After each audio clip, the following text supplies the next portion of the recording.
Hello, everyone. It's Colin from FFP, and I decided to make our D&D series, well, just our D&D thing, a series. So today we're going to cover how to make a. This is more on the player side. How to make a character.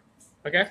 So D&D books have a general. I give you really good instructions on how to do it, but maybe you're just not a book learner. Maybe you like to learn things hands on. So this video is for you. So what you need to create a character is very simple. You need your book, which I have off camera, but this is just to get tables and such. You can get the book in many different forms now. You can get it online. You can get them physical. I like the physical ones better because you can bookmark your pages. Some PDF tools that you can get the book in actually will have bookmarks. This is what I'm using does. So anyway, other than that, you will need a pencil. Just for visual sake, so you can see things. I got a pen. You also need a sheet of paper. Any piece of paperwork you can download. You can download character sheets in the online. If I find any, I'll put them in the links below. And of course, as every D&D set needs, some dice. Yeah, seeing through a camera, so it's kind of annoying. No, this is part of the set. It's just a weird mismatch in color. This is the for anybody who's curious. This is the Tomb of Annihilation set released by Wizards of the Coast, creators of D&D. Not really worth the money, I'd have to say. I got all of this for $20 when I bought an entire bag on Amazon for $20. Of course, I'm not saying you need to buy an entire bag. Just a set costs $5, and all I got is an extra 3d6. So we're going to put that off screen for now.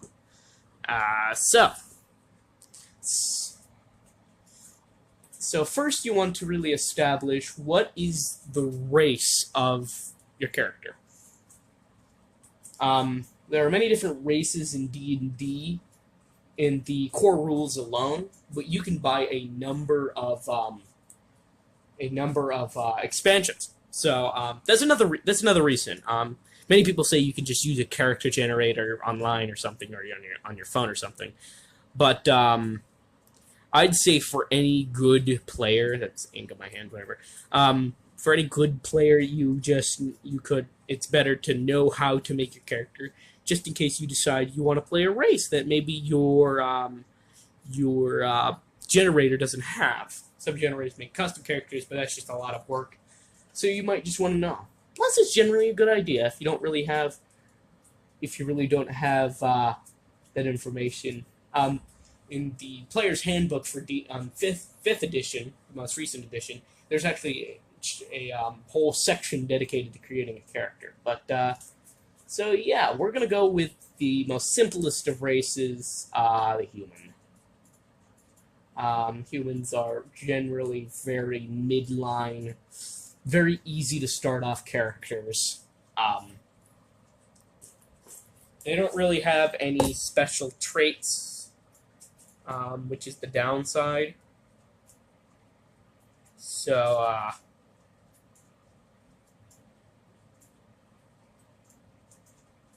yeah.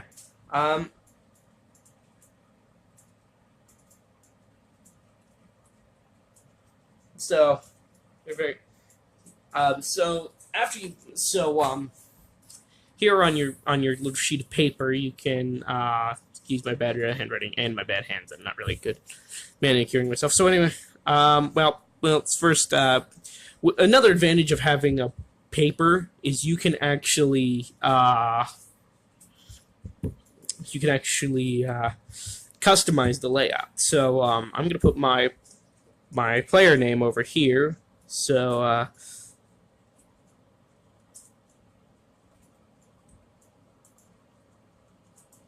you can put that anywhere. You can put it at the bottom. You can put it at the top. Just Excuse my bad handwriting. I'm not very good. I'm left-handed, so as you can tell.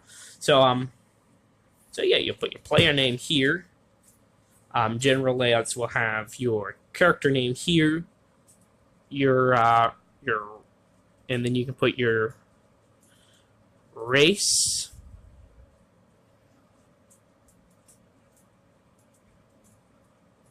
Here, which in our case will be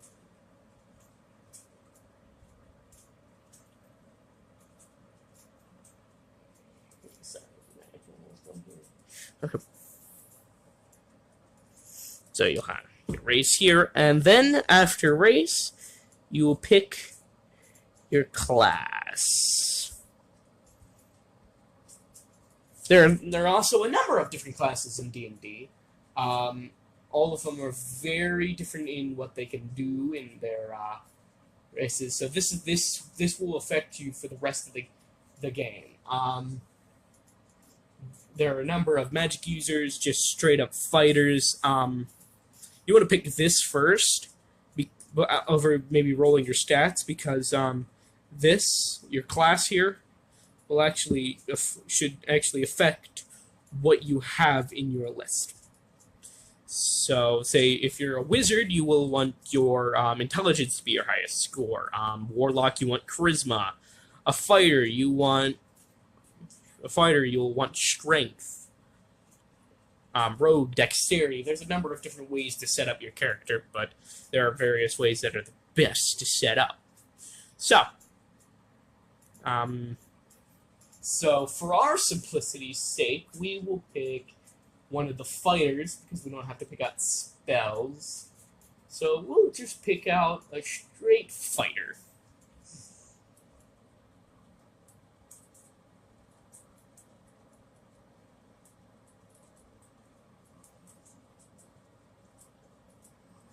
Can't read that, I'm sorry, but fighter.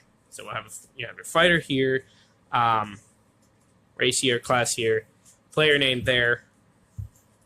So next is your character name. I will leave this blank because there are thousands of different names to pick from. Obviously, the book actually has some recommended names for in the races tab, but we'll just put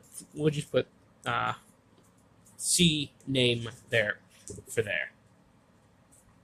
So you'll have your player name up here, your character name, your race, and your class. So next, you will want to roll stats. Now there are many different ways to do. Oh, I forgot one more. You want to roll. You want to get your background. There are many different things like weight and stuff, but I don't really bother with that.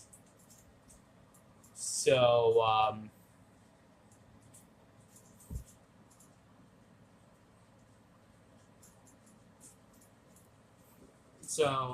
you'll pick your background. There are many different character backgrounds.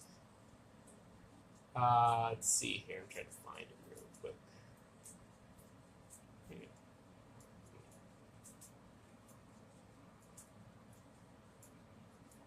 There are many different types.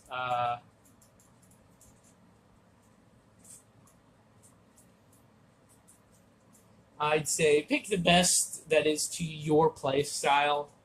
There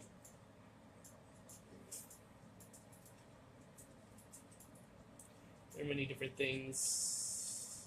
You can pick Charlatan, which is good for rogues. Criminal.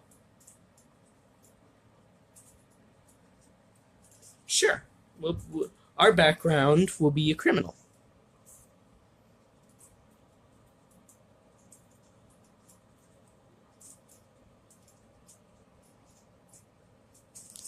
Yeah, this is turning out to be a long video, but whatever. Background, we'll put criminal. So, our classic human fighter criminal. I don't know, he could be like, part of some kind of underground fighting ring, or... So this is what we have so far. Race, human class, fighter, background, and criminal. Did I spell that right? Yeah, okay. Okay. So that'll determine what you think. let's see here. There are many different ways to do this. You can under the criminal tab they have various numbers of things. So you can be a blackmailer, a burglar, an enforcer, fence, highway robber, hire killer, pickpocket. So we will just be an enforcer.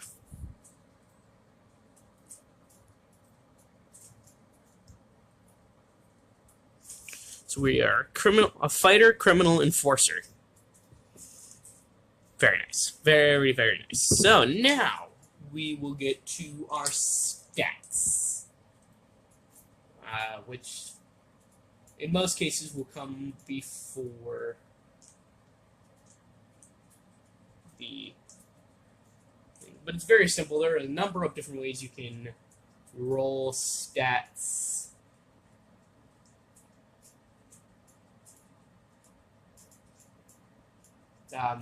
There's point buy, there's just the standard 3d6, there is 4d6, take the highest, and 4d6, take the lowest. I like to use the 4d6, take the lowest. So you want to get out of, for simplicity's sake, you can get out a second sheet of paper and write down all your numbers. I'm going to fold this one up so you can see this, so it'll cover up that much page. So you can do this on the back, but I'm doing this on a separate sheet of paper. So you'll just roll your 46, since this one comes with 46, and you'll take the lowest. So we have a 5, a 4, a 6, and a 1. So you'll be taking that 1 out, taking your whatever leftover stats, which is 4, 5, and a 6, which will equal set 15. So you'll take that out, put it on, write it out here. So we'll have a 15, and you'll do that for the rest. So I'm gonna pause here, and I'll get back to you when we're done. Okay, so we got our 6 numbers here, which are equivalent to our 6 stats. So your 6 stats will be your strength, well, puts STR, your dex, your dexterity, DEX, your wisdom, WIS, your intelligence, INT, your constitution, CON, and your charisma, CRIS. I don't know why. This one's longer because there's really no good thing. So anyway, so you'll have your 6 stats. Since we are a fighter, we will want to put our strength into we want to put our highest number into our strength. Now, since we don't have to modify our ability score here, so there's a number of ways of doing this. You can add ability scores and such.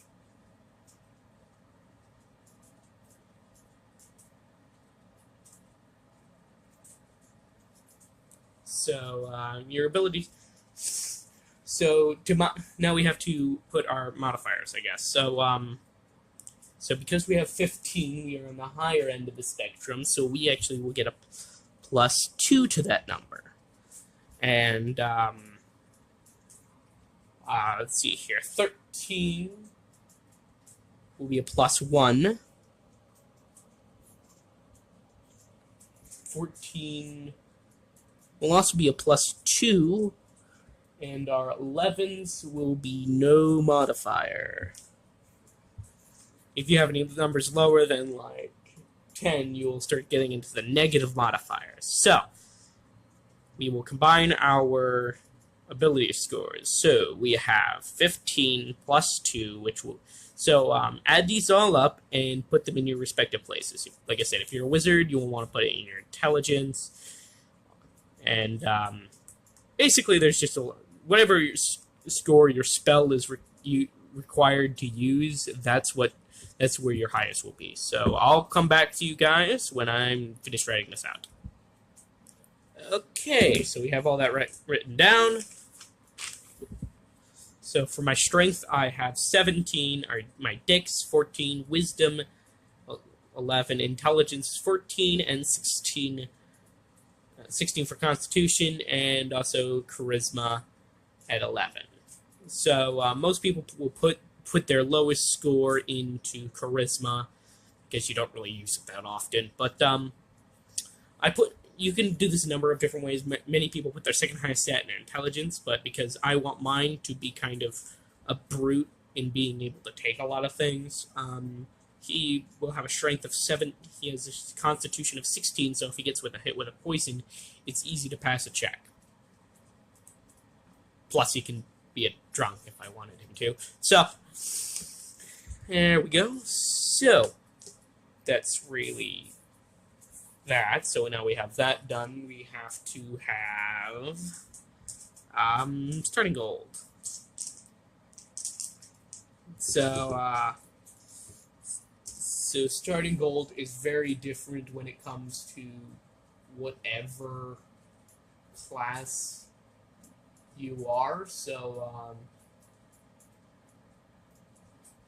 very different things. Starting equipment you'll get based on your background, but I'm not really going to write that down just for quickness of the video because we're already at like 16 minutes, so a little over, almost 17. So we will just get our starting well. Okay, I got my 5d4.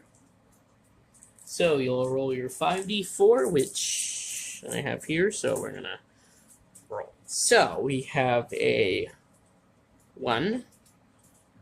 Plus 2 is 3. Plus 3 is 6. Plus 1 again is 7. And 1, which is 8 times 10, we will have a starting gold average of 80. So we'll have 80 gold pieces to start off with. Not very high in most cases, but we're okay with that. So, so that's all really I need to work with you guys on. I think. Oh, I'm an idiot. Health points. Those will actually be under your, I believe, your fighter. Oh, and your proficiency bonus. So we're gonna start them off at level 1 like you usually do. So we'll put here LVL1.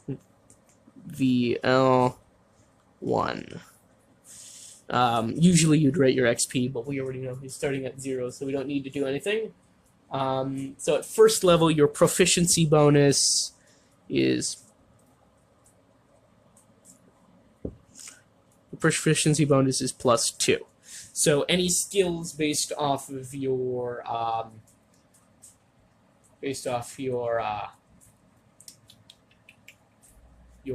class will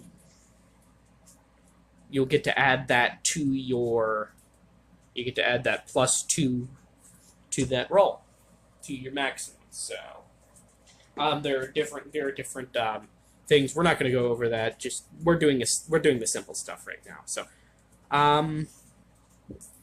so now that you have your proficiency bonus, you have to find your hit points, which will be under your class features.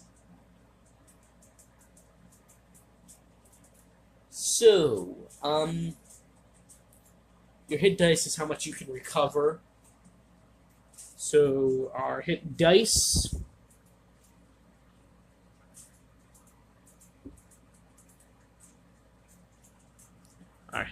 is 1d10. So that'd be sorry, we're going around here. That'll be one of these little suckers. So, our HP, which I forgot to put up here, we'll put it here. Our HP will be 10. At first level will be 10 plus our Constitution, but at higher levels we 1d10 or 6 plus your Constitution, which is always really how it works. So our Constitution modifier, if you recall, would be that was our Constitution here. So we have a +2 to our Constitution. So we will get, so HP will be 10. Oh, I forgot to finish that H. So that's really it. That's your basic character setup right now. You will get so set up your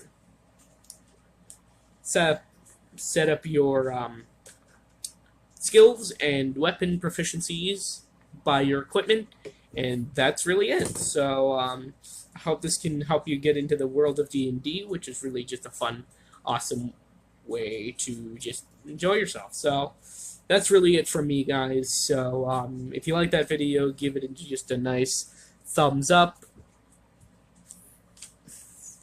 So I want you all to have a nice day. So see ya.